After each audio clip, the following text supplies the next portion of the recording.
Praise the lord. ప్రభువైన యేసుక్రీస్తు పేరట మీ అందరికీ శుభములండి.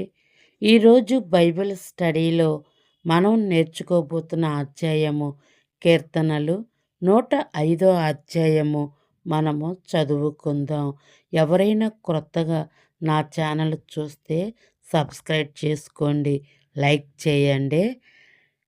యెహోవాకు కృతజ్ఞతాస్తుతులు చెల్లించుడి, ఆయన నామమును ప్రకటన చేయుడి, జనములలో ఆయన కార్యములను తెలియచేయుడి, ఆయనను గూర్చి పాడుడి, ఆయనను కీర్తించుడి, ఆయన ఆశ్చర్య కార్యములన్నిటినీ గూర్చి సంభాషణ చేయుడి, ఆయన పరిశుద్ధ నామము బట్టి అతిశ్రయించుడి.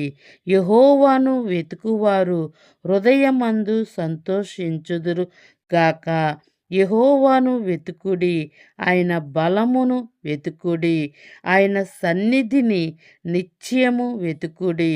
ఆయన దాసుడైన అబ్రహాము వంశస్థులారా, ఆయన ఏర్పరచుకొనిన యాకోబు సంతతి వారులారా, ఆయన చేసిన ఆశ్చర్య కార్యములను జ్ఞాపకము చేసుకొనుడి, ఆయన చేసిన సూచక క్రియలను, ఆయన నోటి తీర్పులను జ్ఞాపకము చేసుకొనుడి.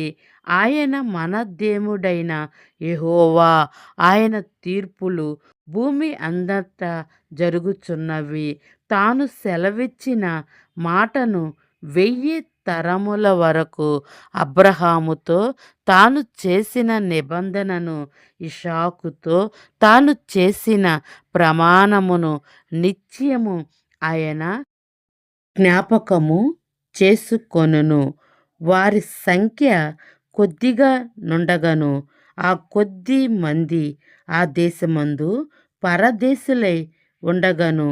కొలవబడిన స్వాస్థ్యముగా కానాను దేశమును మీకిచ్చేదనని ఆయన సెలవిచ్చెను.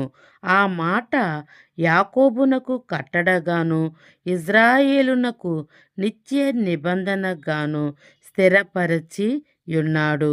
వారు జనము నుండి జనమునకు, ఒక రాజ్యము నుండి మరియొక రాజ్యమునకు తిరుగులాడుచుండగా, నేను అభిషేకించిన వారిని ముట్టకూడదనియు, నా ప్రవక్తలకు కీడు చేయకూడదనియు ఆయన ఆజ్ఞ ఇచ్చి, ఆయన ఎవరినైనను వారికి హింస చెయ్యనియ్యలేదు.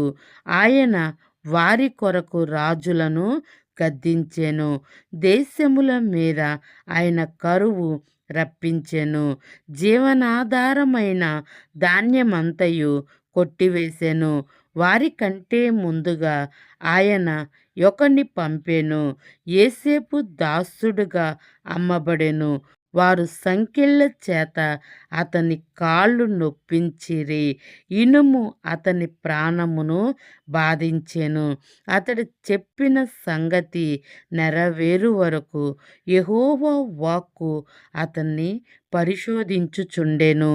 రాజు వర్తమానము పంపి అతన్ని విడిపించెను. ప్రజలు నేలినవాడు అతన్ని విడుదల చేసెను.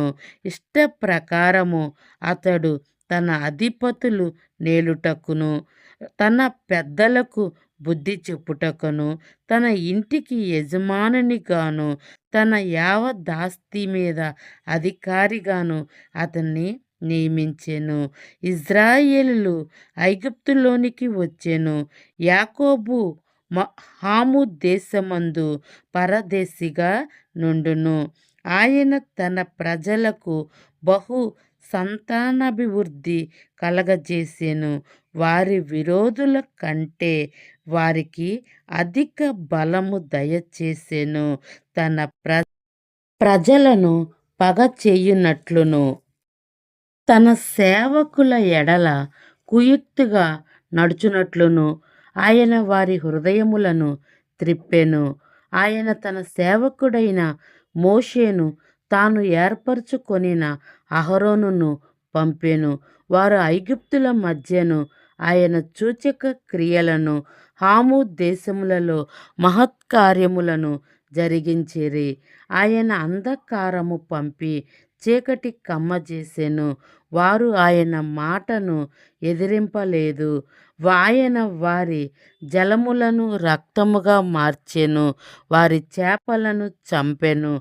వారి దేశములలో కప్పలు నిండెను.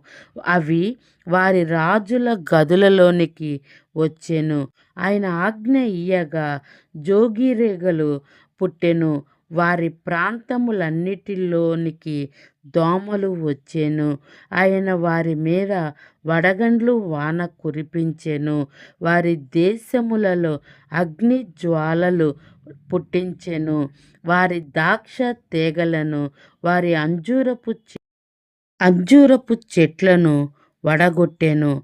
వారి ప్రాంతము అందలి వృక్షములను విరగగొట్టెను.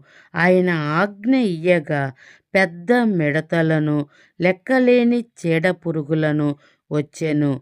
అవి వారి దేశపు కూర చెట్లన్నీయు, వారి భూమి పంటలను తినివేసెను. వారి దేశమందలి సమస్త జ్యేష్ఠులను, వారి ప్రథమ సంతానమును ఆయన హతము చేసెను.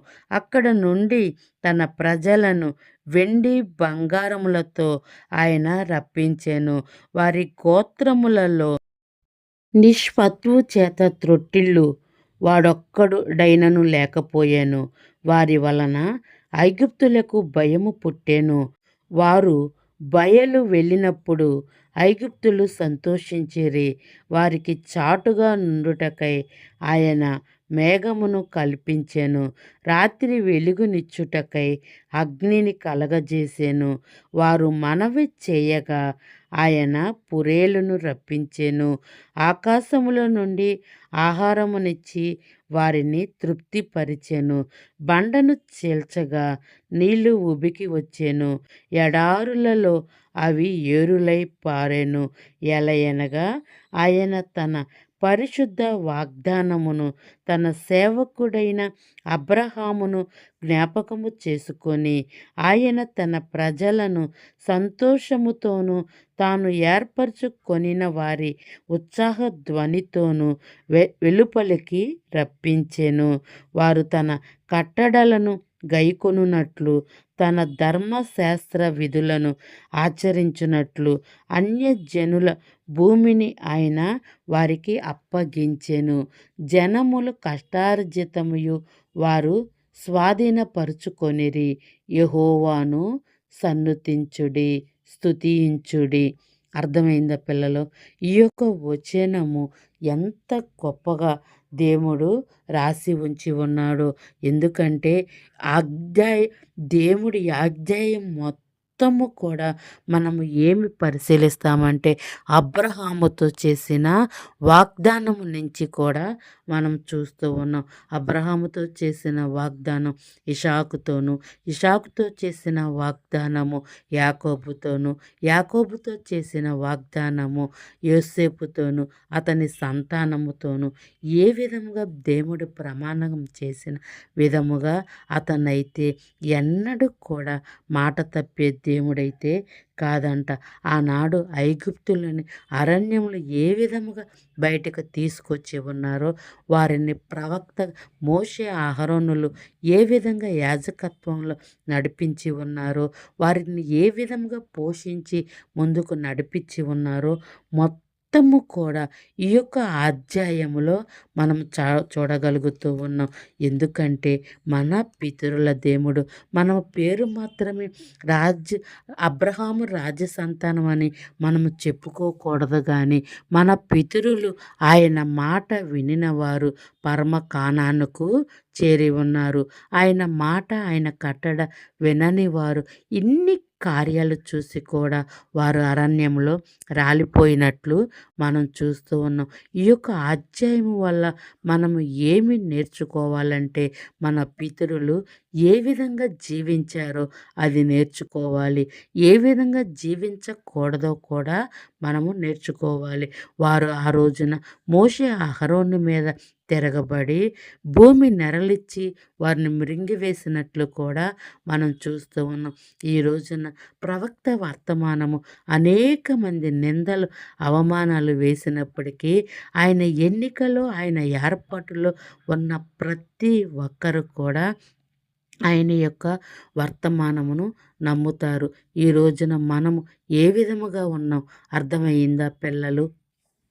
మనము కూడా వాక్యానుసారంగా ఆయనకిష్టకరంగా జీవించి ఆయన కృపను పొందుకుందాం. గాడ్ బ్లెస్ యూ పిల్లలు.